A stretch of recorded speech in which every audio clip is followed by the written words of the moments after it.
Good afternoon, everybody.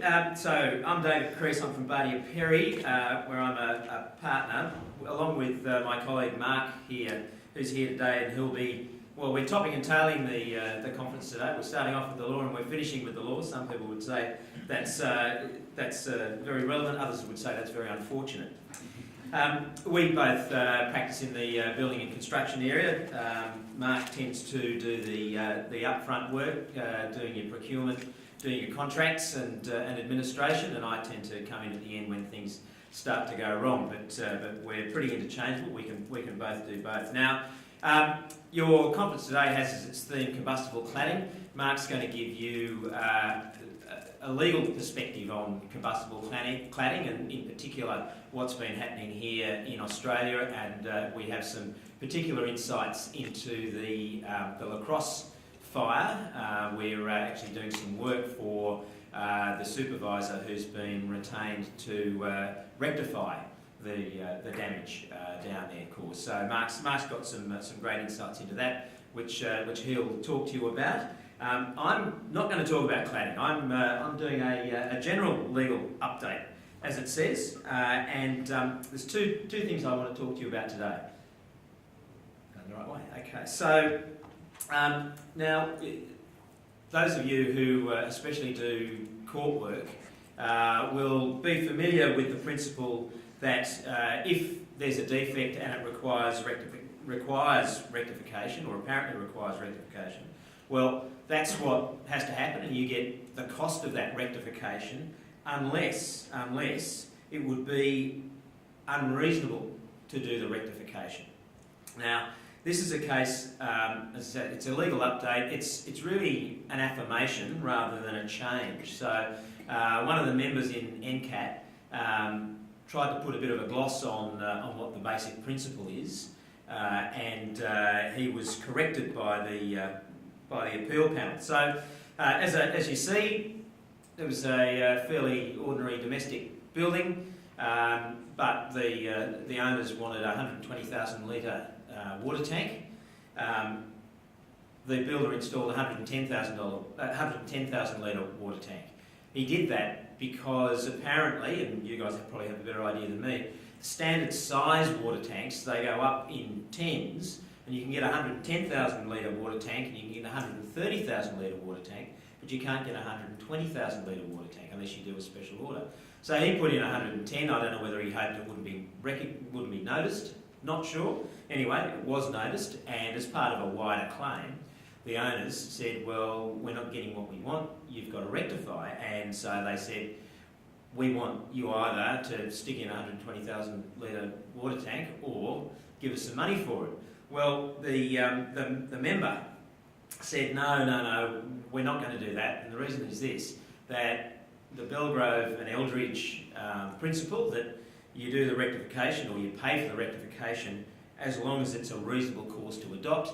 That doesn't apply where there are exceptional circumstances. And he said there was a recent case called Tabcorp Holdings and Bowen Investments, in which the High Court said, well, the test of unreasonableness, when's it unreasonable to rectify or pay for rectification, that'll be satisfied by fairly exceptional circumstances.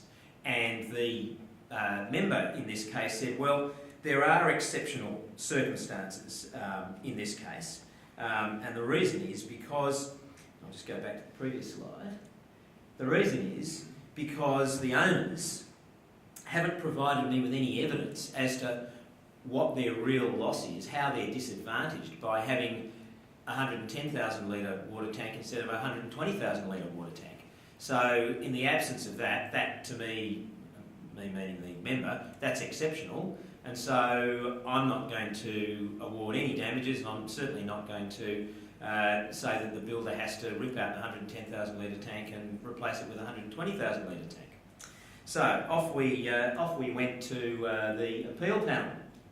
Now, the appeal panel basically said, well, sorry, the senior members got it wrong.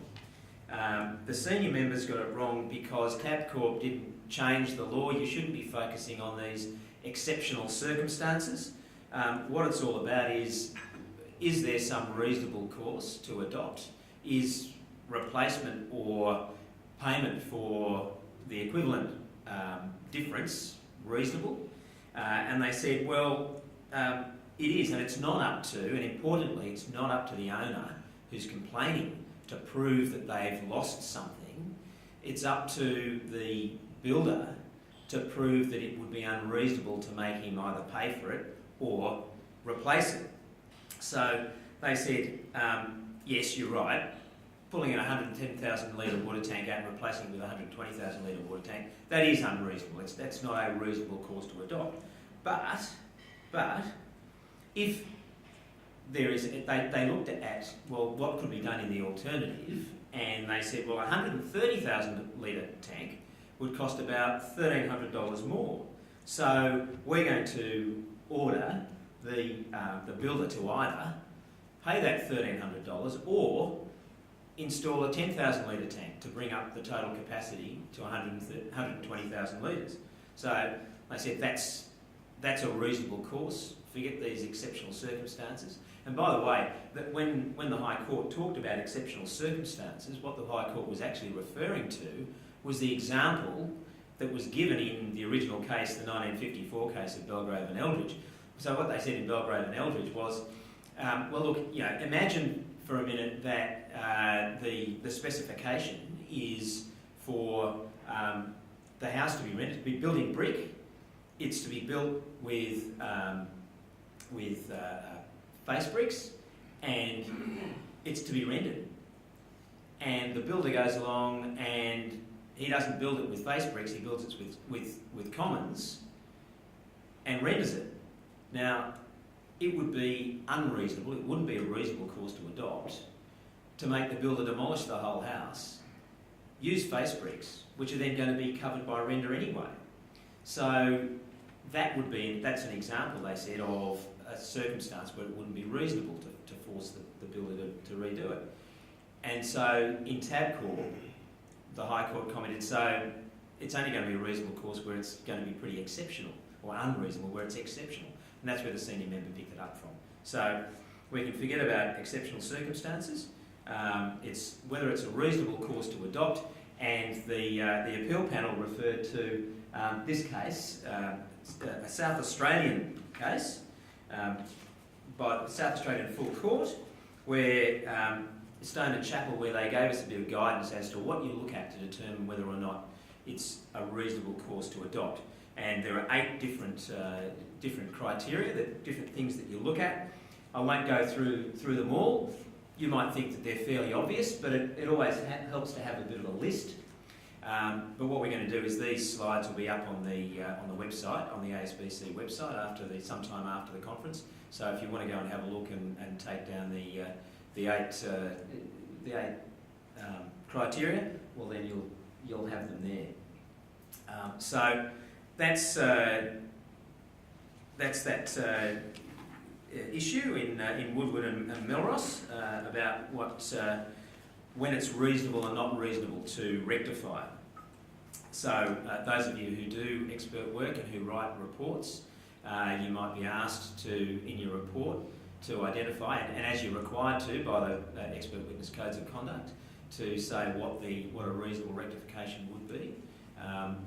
You need to bear these things in mind. Either if you're acting for the owner and you need to justify why rectification is a reasonable course, or the cost of rectification is reasonable, or if you're acting for the builder, why rectification is unreasonable. So that's the first thing. Second thing, the Security of Payment Act. This is an act that's grown in complexity and also in the number of times it goes through the courts like Topsy.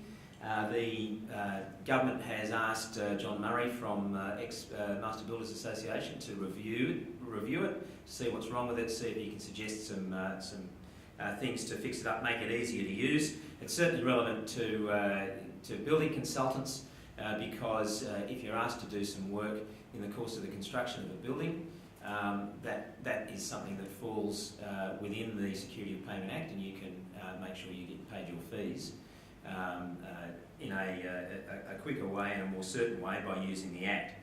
Now, John Murray made a lot of recommendations. The government has now put it into a bill that's going before Parliament, hasn't been passed yet. There are a number of, they didn't pick up all of those recommendations. In fact, they didn't pick up a great deal of those recommendations. Probably the three most important that they have picked up are those three there. So the time period for payment currently, the principal or the head contractor, if they've got an application, a payment claim from a subcontractor,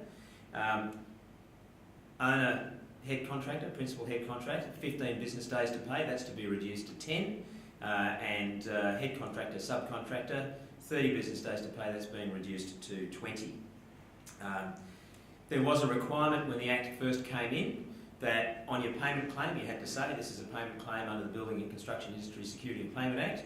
They got rid of that in 2014, and so any invoice, you don't have to have that notation on it, can be a payment claim. The proposal now is to bring that back in, that you do have to have that notation on it. And thirdly, there's been a lot of difficulty with what they call reference dates, as in the dates on which you're entitled to be paid under the Act. They're going to do away with that and say, okay, you are entitled to get paid once a month, and you use that as your reference date. So that promotes greater certainty. It also makes it a bit quicker, because if your contract says you only get paid every 2 months or every 3 months, then that's the only time you can make a payment claim. So now it's going to be once a month by legislation. Now there are some other things that they're putting through, so trust accounts, penalties, final payment claims after practical completion. There's some law that says if the contract provides accordingly, you can't make a payment claim after practical completion or termination, and greater access to trust accounts. As I say, the bill hasn't yet been passed. The thing, I will make this comment, the thing that the government didn't do that was recommended, or an important thing, was John Murray recommended that the Security of Payment Act be extended to owner-occupied residential buildings. And there were some reasonable reasons for that, but the government decided they wouldn't do that. They're going to not go into that consumer nightmare. You can imagine mum and dad having to deal with a payment claim. The government said, no, we're not going there. So that's not something that's coming through. So, gentlemen, they're the most important things that I think are happening in the legal world at the moment that affect the building world and building consultants. So I'll hand over to the next speaker. Thank you.